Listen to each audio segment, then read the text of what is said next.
And welcome to Azurément Sport, tous les mardis à partir de 18h15 sur PDJ FM. Bonsoir à toutes, bonsoir à tous, bienvenue dans ce nouveau numéro d'Azurément Sport. Au programme beaucoup de foot ce soir, du basket, du rugby, mais avec de nouvelles têtes, enfin plutôt de nouvelles voix. Ce soir, nous aurons le plaisir d'accueillir non pas un, mais deux invités. Mais avant cela, on refait le week-end avec vous, Baptiste Echen. Et on commence par du volley, double défaite pour nos clubs de la Côte d'Azur ce week-end. Nice s'est fait balayer 3-0 à Tourcoing. Troisième revers de suite, toute compétition confondue pour les Niçois. Prochain match, déplacement à Chaumont, en Haute-Marne. Ce sera ce samedi à 20h. Dans le même temps, Cannes s'incline 3-7-1 chez la Lanterne Rouge du Plessis-Robinson. Les Cannois restent 5e au classement, juste devant Nice. Prochaine journée de nouveau à l'extérieur, ce sera à Toulouse, ce vendredi à 20h. Et chez les femmes, week-end également mitigé, le Canet rechute à domicile, cette fois-ci face à Bordeaux-Mérignac 3-7-1. Les Canetanes se déplaceront à Terville-Florange en Moselle ce samedi à 19h30 pour essayer de rebondir. Et il y a quand même eu du positif ce week-end, toujours en volley féminin. Cannes l'emporte 3-7-1 face à Marc-en-Barœul. Les Cannoises voudront enchaîner ce samedi à 19h sur le parquet de Levallois. Chez nos clubs de foot amateurs, l'AS Cannes se qualifie pour les 32e de finale de Coupe de France. Très belle victoire 5-1 sur la pelouse d'Alès, club d'une division inférieure. À noter le quadruplé de Julien Domingue. Et au tirage, les Cannois ils attrapent Grenoble, club évoluant en Ligue 2. Et Monaco aura le petit poussé, Union Saint-Jean. En National 3, le Canet rattrapait sa 5e journée, victoire 1-0 à Corté en Corse, futur adversaire de l'OGC Nice en Coupe de France. Les Canetans remontent à la 5e place de cette poule J extrêmement serrée. Prochain match, réception de la réserve de Marseille le samedi 14 décembre à 18h. Enfin, direction la cage avec un début d'année 2025 qui s'annonce explosif à Nice, Baptiste. En effet, Christian Estrosi a annoncé ce vendredi que le Palais Nicaïa va accueillir la 28e édition de l'Ares Fighting Championship. Ce sera le 18 janvier prochain avec en main event le Niçois Axel Sola qui défendra sa ceinture de champion chez les poids légers. Et ce n'est pas tout, le maire a également annoncé l'ouverture d'un centre d'entraînement et de formation de haut niveau à Nice-Vallée, la première structure MMA de ce type en Europe avec un fonctionnement similaire à celui de l'INSEP, un suivi médical de pointe. Bref, un énorme projet qui verra le jour en janvier 2025. Et on accueille notre premier invité, il est le nouveau manager général du club de hockey des Aigles de Nice depuis le début de cette saison. Bonsoir Nicolas Tomasini. Bonsoir. Vous êtes donc arrivé en début de saison, je viens de le dire, en tant que manager général de l'équipe.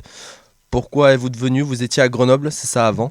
Tout à fait, j'étais ce qu'on appelle dans l'une des plus grosses structures du hockey depuis 25 ans.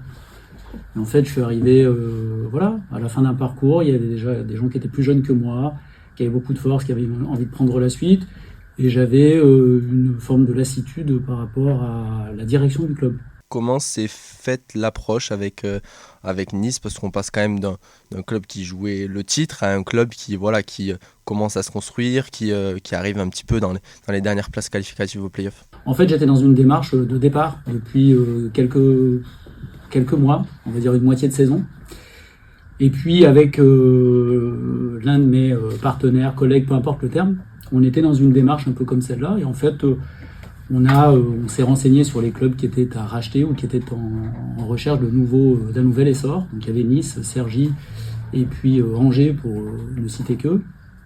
En fait, on a travaillé là-dessus et donc la personne avec qui j'ai regardé tout ça, en fait, avait dans sa poche des investisseurs importants. Et en fait, naturellement, ça s'est finalement dirigé vers Nice. Les rencontres se sont faites extrêmement vite et on a eu peu de temps pour dire oui, mais on a tous dit oui. Voilà. L'histoire, elle est vraiment simple, hein. Il n'y a eu rien d'extraordinaire. Ce sont, comme souvent dans ces cas-là, des histoires de personnes.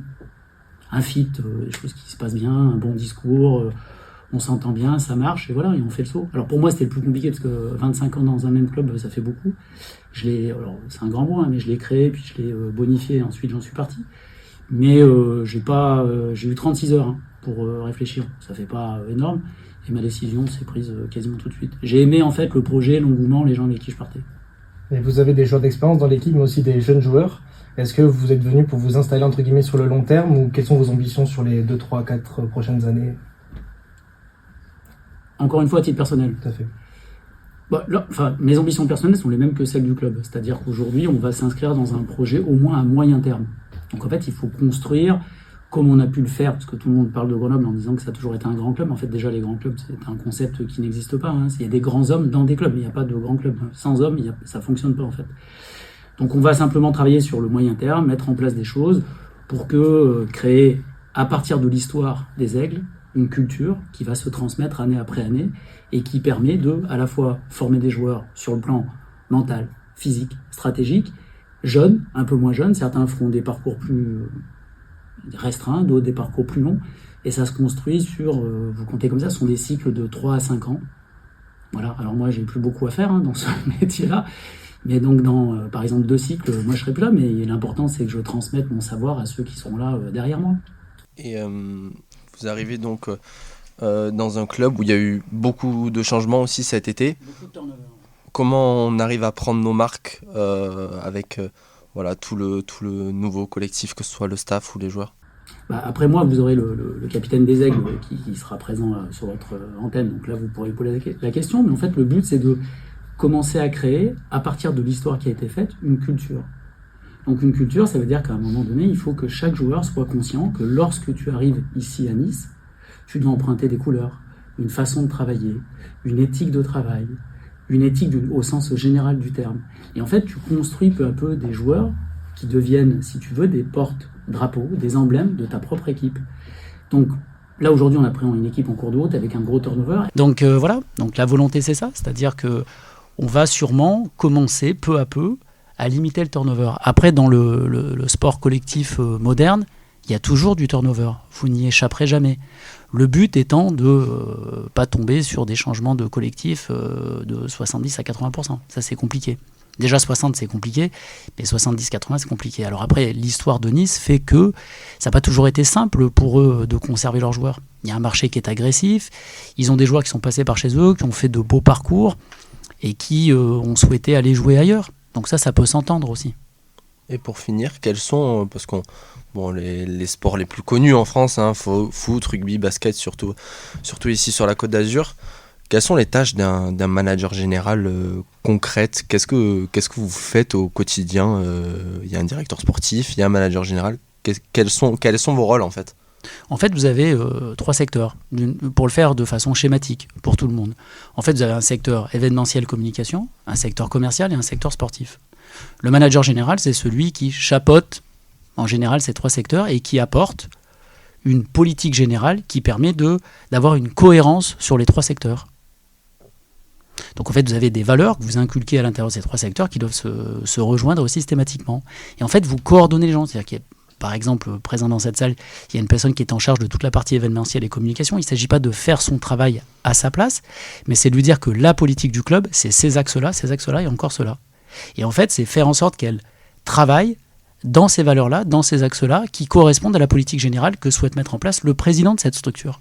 Moi, je suis quelque part le garant de ce que souhaite mettre en place, donc il s'appelle Philippe Bastos, l'actuel propriétaire des Aigles de Nice. Je dois être le garant de la politique générale que souhaite mettre en place Philippe Bastos sur les 3 secteurs. Voilà. Et par exemple, pour l'équipe, c'est de mettre en place tout autour de l'équipe pour qu'elle puisse fonctionner de façon professionnelle de la première journée de championnat jusqu'à la dernière. Tout ce qui est mis en place. Ce que je ne fais pas de stratégie et je ne suis pas sur le banc à téléguider les joueurs. Quoique téléguider les joueurs, ça me paraît compliqué. Mais voilà, je ne m'occupe pas de cette partie-là. Par contre, tout ce qui est autour de l'équipe, c'est chez moi. Les contrats, les transports, le budget, voilà, tous ces éléments-là. Très bien. Merci d'avoir été avec nous, Nicolas Tomasini. Le timing l'oblige. Vous êtes toujours sur DJFM. On revient juste après ça. Tous les jeudis, retrouvez la matinale d'Exact. Notre équipe de journalistes fait le tour de l'actualité de la semaine à partir de 8h30 pour tout vous expliquer. Politique, économie, culture ou encore sport, on vous aide à comprendre le monde qui nous entoure. La matinale d'Exact, c'est tous les jeudis à 8h30 en direct sur DJFM.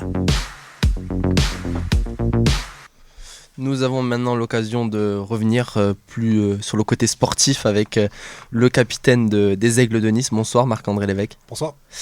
Juste avant, Baptiste qui vous a suivi ardemment depuis le début de cette saison, justement va faire un petit recap et eux qui ont eu une très belle saison l'année dernière avec une première émission, une première épreuve en play-off. Cette année, c'était un petit peu plus compliqué. Oui, tout à fait. La saison avait pourtant bien commencé avec une victoire serrée dès la première journée à Jean-Bouin face à Chamonix, 3-2. S'ensuit une série sombre de 6 matchs sans victoire. Entre débâcles et défaites frustrantes, les Aigles montrent tout de même de belles choses, mais stagnent dans le bas du classement. Opposés à des adversaires de haut tableau tels que Grenoble ou Bordeaux, les Niçois peinent à s'imposer.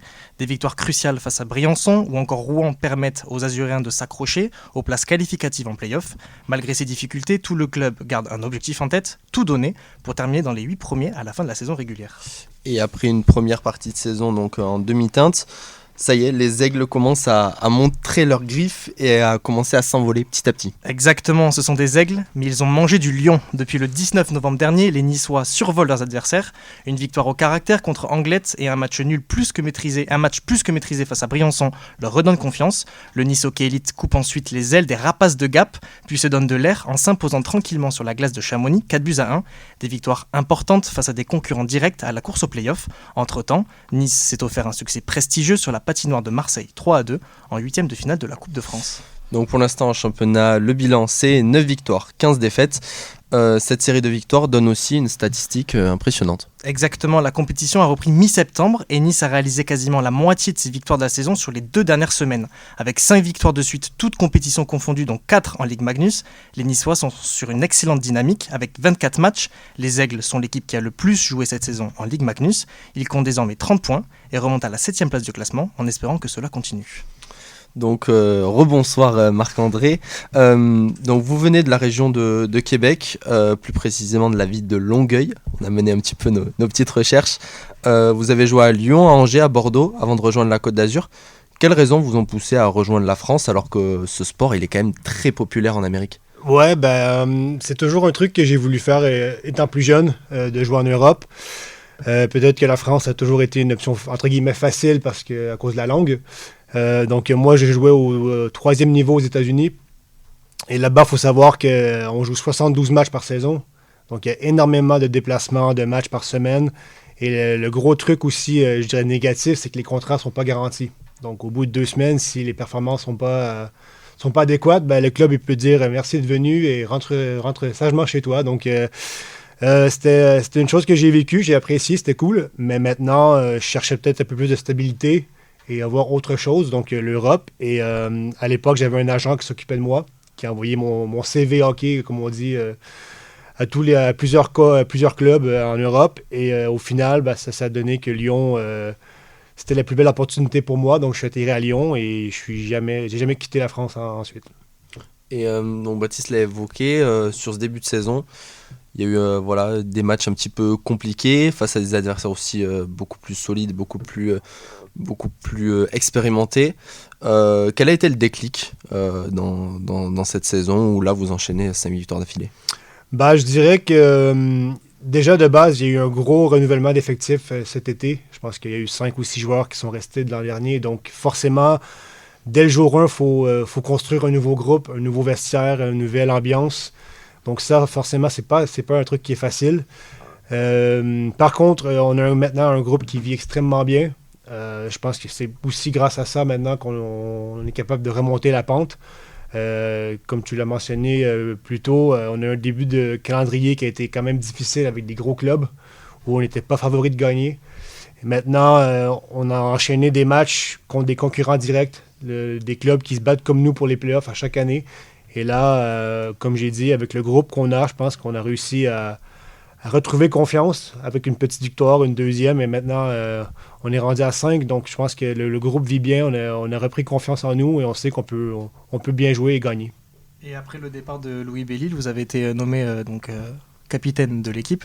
Est-ce que vous attendiez ? Qu'est-ce que ça vous a fait concrètement ? Est-ce que c'était quelque chose, on vous avait parlé en amont, ou est-ce que c'était une surprise ? Comment ça s'est passé ? Non, l'an dernier j'étais assistant capitaine, donc je faisais partie déjà du groupe de leaders l'an dernier. Ensuite, j'ai déjà été capitaine auparavant à Bordeaux, donc peut-être que oui, je m'y attendais un peu, mais ça ne change pas la personne que je suis pour autant.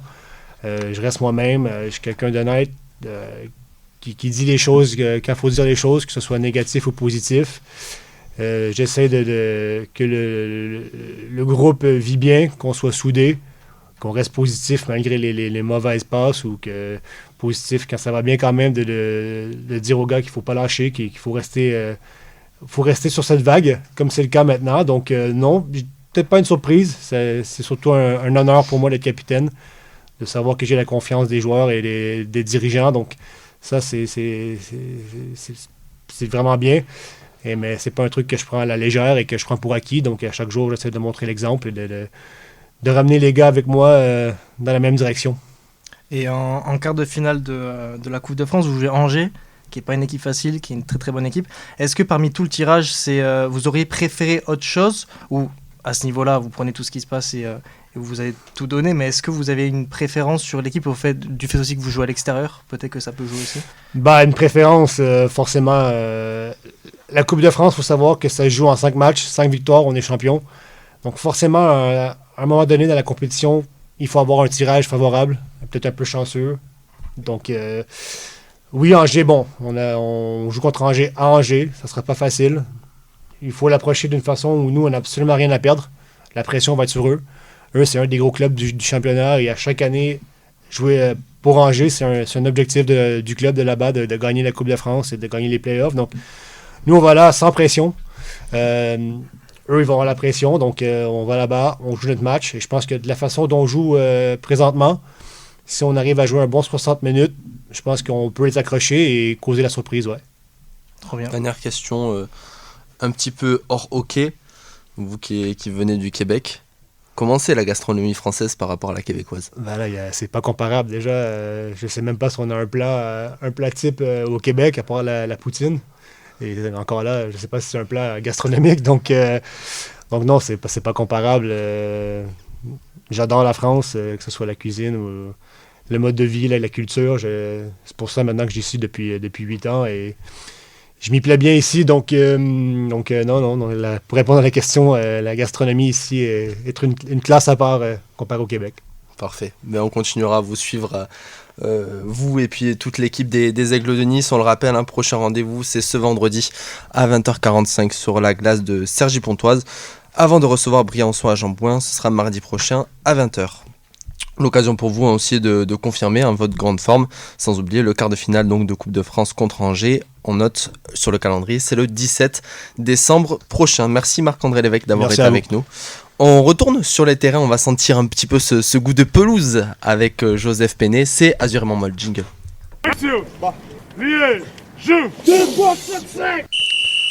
Alors Joseph Péné, c'est peut-être le frère d'Antoine Péné, mais là c'est Joseph Jaricot qui est avec nous pour parler RC Toulon. Bonne prestation de Toulon face à Perpignan, donc week-end dernier, Joseph Jaricot. Oui, exactement. Le RC Toulon ressort comme un des grands gagnants de ce week-end de Top 14. Victorieux 22-13 sur la pelouse de Perpignan, les Rouges et Noirs ont mis fin à la série d'invincibilité de l'USAP à domicile cette saison. Dans un match plaisant, où les deux équipes ont essayé d'envoyer du jeu, ce sont les Toulonnais qui s'en sont sortis le mieux. Un succès qui porte la signature d'Enzo Hervé. Auteur d'un 100% au pied et d'un drop en début de match, l'ouvreur français a été un des grands artisans du succès varois dans ce match. Et au-delà de cette réussite au pied, les Toulonnais ont également pu compter sur leur conquête pour s'imposer, Joseph. Oui, dominant dans le jeu d'avant, Toulon aura cependant attendu le début de la deuxième période pour inscrire son premier et seul essai grâce à Dany Priso. Malgré la réaction immédiate des Perpignanais, le RCT n'aura jamais tremblé face à des locaux volontaires mais bien trop maladroits pour mettre à mal cette équipe varoise. Avec ce succès, Toulon conforte sa 4e place et compte le même nombre de points que Clermont, 3e. Et place à la Champions Cup week-end prochain pour les hommes de Pierre Mignoni. Un long déplacement en Afrique du Sud chez les Stormers ce samedi à 16h15. Direction maintenant la Pro D2, la team d'Azurément Sport a suivi le stade niçois à Aix-en-Provence ce vendredi. Et après Dax, Montauban, Nice est une nouvelle fois passé proche d'un exploit. Le cœur s'est arrêté de battre. Ils avaient encore une fois le match en main, mais de nouveau, la victoire a échappé aux Niçois à la dernière minute. Défaite 33-30 à Provence Rugby et forcément, à chaud, la frustration prédomine dans la tête du coach Alexandre Compan. Encore une fois, je suis pas là pour accabler qui que ce soit, ça reste collectif, mais c'est vrai que voilà, on a des petits moments, on a 3 pénalités où on trouve pas les touches. Notamment, on prend un essai là-dessus aussi, parce qu'on savait que Provence ont des joueurs de qualité, notamment derrière. C'est des ballons et des munitions qu'on arrive à rendre à l'adversaire. Encore une fois, je le répète aussi, on voit la deuxième mi-temps, on va pas se mentir. Je Je pense qu'on souffre aussi de l'occupation et on est acculé, ils nous mettent la pression et on a du mal à en sortir. À un moment donné, on s'accroche aux branches mais on craque. Pris de vitesse dès le départ, les Niçois ont subi les assauts des trois quarts aixois lors du premier acte. À la pause, les Azurins ne sont menés que 20-7. Et grâce aux essais de leurs prophètes Jules Solinas, Thibaut Dufaux et Louis Suot, Nice repasse devant au score à 10 minutes de la fin. Même si ça n'est pas suffisant pour la victoire, Alexandre Compan est quand même fier de la réaction de son équipe en deuxième période. Repartir avec le point bonus def, fier aussi des garçons, franchement ils ont laissé de l'énergie sur le terrain, on y a même laissé des plumes malheureusement. Je pense que la première mi-temps on s'en sort bien aussi, on tourne à 27, c'est ce qu'on se dit au vestiaire quoi, on est qu'à 27. On savait que stratégiquement on avait prévu quelque chose et on voulait le mettre en place et la deuxième mi-temps nous donne raison puisqu'on gagne la deuxième mi-temps, donc ça pourrait être aussi le point de satisfaction. On savait à quoi s'attendre donc on est quand même fiers de ce qu'on a pu faire ce soir. Et il faudra reproduire ce genre de performance à domicile. Match ô combien important dans la course au maintien ce vendredi face à Nevers. Coup d'envoi à 19h30 au stade Marcel Volo. On retourne sur les parquets avec Azurément Clutch. C'est parti. 3 Mike James. C'est parti pour Azurément Clutch. Et avant de parler des débuts réussis pour Vassilis Spanoulis à Monaco, un petit mot d'Antibes, équipe qui traverse une période compliquée, Quentin Barbaza. Et tout à fait, Bastien. 3e revers consécutif pour les Sharks. Les hommes de J.D. Jackson s'inclinent à domicile face à Aix-Maurienne 82-99. Au contact en première mi-temps, les Antibois ont craqué physiquement en seconde période. Antoine Eto'o, symbole de cette nouvelle défaite, termine à 2 sur 14 au shoot. Bref, encore une soirée à oublier pour Antibes qui pointe désormais à la 6e place de Pro B. Et ce compte-rendu de ce match, écrit par Lisa Fernandez-Martin, c'est à retrouver en intégralité sur notre site azurementsport.fr. Prochain match pour les Sharks, déplacement chez le club nordiste de Denain, ce sera vendredi à 20h. On passe maintenant un gros échelon au-dessus avec la Roca Team qui jouait 2 fois en 3 jours et les débuts pour le nouvel entraîneur grec Vassilis Spanoulis ont été réussis, Quentin. Et oui, ils ont commencé par une superbe victoire en Grèce, son pays natal, face au champion d'Europe en titre, le Panathinaïkos. Mike James, ancien de la Maison Verte, a été copieusement sifflé mais a fait un match plus que correct avec 10 passes décisives. D'abord emmené par Vito Brown, 7 points au premier quart-temps. Les Monégasques ont fait la course en tête en première mi-temps et les Grèces sont restés au contact grâce à un trou d'air monégasque au troisième quart. Mais c'est Jordan Lloyd qui va porter les siens vers la victoire grâce à un tir à 3 points salvateur. Les hommes de Spanoulis scellent l'issue du match grâce à une bonne réussite au lancer franc. Score final 88-91. Deuxième victoire de suite donc pour Monaco en Euroleague qui remonte à la 5e place. Et la Roca Team a même enchaîné un 3e succès consécutif, toutes compétitions confondues. C'était ce dimanche, Quentin. Oui, 2 sur 2 pour Spanoulis. Les Monégasques ont fait une victoire à Bourg-en-Bresse, 109-94. Après ce succès fondateur à Athènes, les Monégasques ont dû faire face à un premier adversaire en France. Le retour en France, au lieu d'atterrir à Lyon, leur avion a été dérouté à Marseille. Une préparation loin d'être optimale avant un match difficile face à la JL. Donatas Motiejunas l'a dit, c'est sa 4e année à Monaco et il n'a aucun souvenir d'un match facile là-bas. Et une nouvelle fois, ça a été le cas, une rencontre serrée jusqu'à la fin où la Roca Team a dû s'employer dans le Money Time. Emmené par un Mike James et un Jordan Lloyd des grands soirs, 15 et 16 points chacun, le club de la Principauté inflige un 26-10 aux hommes de Frédéric Fautou dans le dernier quart. Et à la différence de l'Air Sasa Obradovic, le ballon circule beaucoup mieux, le nombre de passes décisives est en forte hausse depuis l'arrivée de Spanoulis, 53 en 2 matchs. Et prochaine rencontre pour les Monégasques, ce sera ce mercredi soir avec la réception de l'Olympiakos. Première entre deux à 19h à la salle Gaston Médecin. On retourne sur les terrains avec toute l'actu foot du week-end. Jingle. Guessant, le but d'Evan Guessant. C'est parti pour Azurément Goal. Première fois depuis le début de cette émission que nos deux équipes locales s'inclinent, à commencer par l'AS Monaco, défait par Marseille dans tous les derniers instants. Mohamed Benralfa. En effet, en déplacement du côté de Marseille pour clôturer la 13e journée de Ligue 1, Monaco s'est incliné 2-1 face aux Phocéens. Tout avait pourtant bien commencé pour les Monégasques avec le but prématuré d'Alexander Golovin, parfaitement décalé par un Denis Zakaria qui a pour coutume depuis le début de la saison de bien se projeter vers l'avant. Et bien Golovin s'est empressé d'ajuster Geronimo Rulli, malchanceux de voir Amir Murillo contrer ce ballon. Ça donne donc 1-0 pour Monaco assez tôt et mené à la mi-temps. On aurait pu croire que l'Olympique de Marseille aller replonger dans ses travers. On sait que l'OM a perdu à domicile face à Auxerre, a aussi été accroché par Angers, donc il y a vraiment beaucoup de difficultés à domicile depuis le début de la saison, mais pourtant il y a eu une vive réaction dès le retour des vestiaires avec ce but de Luis Enrique, avec ses failles défensives monégasques. On avait déjà vu cette fébrilité, elle avait déjà été affichée en Ligue des Champions face à Benfica avec cette mésentente entre Caio Henrique et le gardien Madjeki. Là ça s'est reproduit avec la mésentente entre Salissou et le même Madjeki qui donne suite au but de Luis Enrique, premier but de la carrière de Luis Enrique sur tête. Et pour vous, Mohamed, certains joueurs, ils n'ont pas eu leur rendement habituel. Oui, il y en a qui n'ont pas eu le rendement escompté avec les contre-performances d'Elias Benseguir ou encore de Folarin Balogun. On s'attendait à ce que Takumi Minamino et Brelem Bolo changent la donne. Finalement, il n'en a rien été. En plus, on peut additionner ça à la contre-performance de Marnes Akliouche. Donc, c'est vrai que ce qui avait fait la force des Monégasques depuis le début de la saison, aujourd'hui, ça s'est retourné contre eux face à l'Olympique de Marseille. Et on a vu que le rendement offensif n'a pas été suffisant. Et puis derrière, sur les dernières minutes du match, on a eu ce penalty un peu sorti de nulle part. Penalty miraculeux pour l'Olympique de Marseille suite à cette main dans la surface monégasque pour ensuite sceller la victoire de l'OM 2-1. Greenwood chargé d'une tâche difficile devant le stade Vélodrome, un stade Vélodrome toujours aussi fervent avec ce 2-1 transformé par Greenwood, et donc une victoire de l'OM qui grille la politesse à son adversaire du soir et qui devient donc deuxième de Ligue 1. Et prochain match pour les hommes d'à 18h, ce sera samedi à Louis II face à Toulouse. Et côté OGC Nice, tout va pour le mal également. Après l'humiliation subie à domicile en Ligue Europa face aux Rangers 4-1, même sentence pour les Aiglons dimanche, c'était à Lyon, Mohamed. Oui, c'était à Lyon, Nice corrigé par l'Olympique Lyonnais 4-1. C'est la deuxième correction vécue par les Niçois cette semaine après celle vécue à domicile face aux Rangers. Celle-là, par contre, elle a été moins difficile à encaisser puisque Nice a quand même eu une meilleure production sur ce match-là. Il y a aussi eu des décisions arbitrales discutées par le coach niçois Francaise, avec notamment cette faute, on ne sait pas, sur Evan Guessant. D'ailleurs, en début d'après-midi, le comité des arbitres a reconnu qu'il y avait peut-être faute sur Guessant et ça aurait pu radicalement changer le match. Il ne faut pas non plus oublier que Nice compte énormément de blessés, avec Dante qui doit subir une intervention chirurgicale ou cette amputation au niveau du côté gauche avec Melvin Barr et Jérémy Boga qui sont tous les deux absents, donc semaine difficile pour les Aiglons. Et le gym devra absolument se relancer dès le week-end prochain. Les hommes de Francaise recevront Le Havre samedi à 19h à l'Alliance Riviera. Ce soir, il y aura un match de football justement à l'Alliance, mais ce ne sera pas l'OGC Nice. L'équipe de France féminine reçoit l'Espagne en match amical. Les Bleus sont de retour sur la Côte d'Azur 5 ans après. Laurent Bonadei, sélectionneur, et Lionel Letizy ont retrouvé les infrastructures des Aiglons. Et Eugénie Le Sommer, native de Grasse, revient dans sa région d'origine.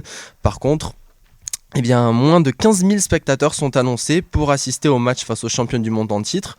Comment expliquer cette différence d'engouement entre la France et d'autres pays qui progressent comme l'Espagne, l'Angleterre et même les États-Unis? Axel Touzeau, joueuse passée par les Girondins de Bordeaux et Rodez, est actuellement en football universitaire en Caroline du Nord. Selon elle, c'est une question de mentalité. La France qui avait un certain avantage à un moment donné, mais qui s'est fait vite rattraper et qui aujourd'hui stagne réellement et qui n'avance plus du tout. Pour moi, le poids de la culture et des mentalités en France, c'est le problème. En France, pour moi, le football, il est trop perçu comme un sport essentiellement masculin. Et du coup, les mentalités, elles n'évoluent pas. En France, on pense que la femme est inférieure à l'homme et que la femme, sportivement parlant, elle ne peut pas réussir et qu'elle n'arrivera jamais à atteindre le niveau de l'homme. Cependant, on ne cherche pas à atteindre le niveau de l'homme, on cherche à être reconnu en tant que femme athlète pour notre propre niveau. Et très beau message donc d'Axel Touzeau qui nous parlait aussi des différences d'infrastructures avec les États-Unis où la ferveur, la visibilité aussi est totalement différente. Coup d'envoi de ce match amical entre la France et l'Espagne, ce sera à 21h à l'Alliance Riviera ce soir. Et pour clore cette émission, Bastien, vous vouliez revenir sur le match de Ligue Europa de jeudi dernier entre l'OGC Nice et les Rangers. Il y a un fait qui vous a particulièrement marqué. Ah là là, le football, ce sport où tout le monde se prend dans les bras, où tout le monde partage une seule et même passion. Le sport le plus pratiqué en France, où les plus anciens transmettent aux plus jeunes, où le respect est la valeur principale. Et peu importe le score, tout le monde passe une bonne soirée et n'a aucune rancœur. Je sens une pointe d'ironie dans ce que vous venez de dire, Bastien. Bah bien sûr, l'équipe d'Azurément Sport était sur place à l'Allianz Riviera pour espérer voir la première victoire de l'OGC Nice en Ligue Europa. Opposé face aux Rangers de Glasgow, Francaise est obligé d'aligner une équipe remaniée à cause des blessés. Mais la Brigade Sud ne se repose pas et donne de la voix, tout autant que les supporters adverses venus en nombre. Pas plus de 5000 Britanniques étaient présents entre le parkage plein à craquer et les parties des différentes tribunes. La tribune présidentielle était même pleine d'Écossais. Pas mal d'Écossais étaient pleins d'ailleurs. Oh, comme c'est bizarre! Ah bah oui, comme c'est bizarre, les effluves de vodka, de bière, de whisky traversaient le tram puis les escaliers menant à l'entrée du stade. Les verres de bière ont pas mal valdingué d'ailleurs sur les 2 premiers buts des Rangers. Nice baisse les bras, devient apathique, à l'image de la nonchalance sur le 3e but, ou plutôt cadeau, fait à Hamza Iganam. Et c'est à partir de là que vient le plus gros des problèmes. Et oui, la goutte d'eau qui fait déborder le vase et qui décrédibilise complètement ce sport. Au lieu de siffler ou à la limite de quitter le stade pour montrer leur mécontentement, certains préfèrent la violence. Un peu avant la mi-temps, nous avons pu voir plusieurs dizaines de malins qui ont couru en direction du parkage visiteur. Plusieurs bagarres ont éclaté en tribune et des Écossais ont été rapatriés par les CRS. Mais comment peut-on supporter une équipe et ne pas supporter que quelqu'un d'autre supporte un autre club que toi ? Le foot est le sport le plus pratiqué en France. Des centaines de milliers de jeunes viennent voir les professionnels et veulent même devenir professionnels. Ils sont au stade, ils assistent au match et ils assistent donc à ces violences. Mais ça ne pose pas de problème. On va interdire les déplacements des ultra-visiteurs et on va trouver ça normal. Encore une fois, je vais faire la comparaison avec le rugby. J'ai fait le déplacement l'année dernière à Toulon, il y a 2 ans à Bordeaux. À aucun moment, il n'y a eu un seul problème. Le foot va mal, messieurs, dames. Et les vrais supporters sont complètement discrédités. Bref, alors que ce sport devrait être un symbole d'union, de passion, de transmission, d'amour et aussi de partage, à l'image de tout le soutien donné à Eduardo Bové, on le rappelle, le milieu de la Fiorentina qui s'est écroulé en plein match ce week-end face à l'Inter. Le match a logiquement été arrêté, le joueur de la Viola a été de suite pris en charge et aujourd'hui les nouvelles sont rassurantes. Il ne souffre d'aucune lésion grave du système nerveux central et du système cardio-respiratoire. Normalement, il est hors de danger. Voilà, c'était pour cette grosse partie football. Merci à vous d'avoir suivi cette émission, ou plutôt grazie mille, puisqu'on se quitte ce soir avec une chanson italienne. C'est Pazza de Loredana Bertè. Nous, on se retrouve mardi prochain pour une nouvelle émission, toujours 18h15 en direct sur EDJ FM. Ciao, ciao. Sono sempre la ragazza che per poco già si incazza. Amarmi non è facile. Purtroppo io mi conosco.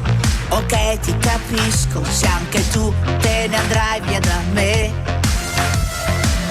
Col cuore che ho spremuto come un dentifricio e nella testa fuochi d'artificio. Adesso vado dritta ad ogni bivio. Va bene, sono pazza che c'è. Io sono pazza di me e voglio gridarlo ancora. Non ho bisogno di chi mi perdona. Io faccio da sola, da sola. E sono pazza di me, sì, perché mi sono odiata abbastanza. Prima ti dicono basta, sei pazza e poi ti fanno santa. Io cammino nella giungla con gli stivaletti a punta e ballo sulle vipere. Non mi fa male la coscienza e mi faccio una carezza perché non riesco a chiederle. Col cuore che ho spremuto come un dentifricio e nella testa fuochi d'artificio. E se in giro è tutto un manicomio, io sono la più pazza che c'è.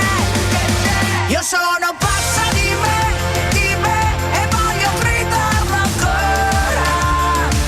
Non ho bisogno di chi mi perdona.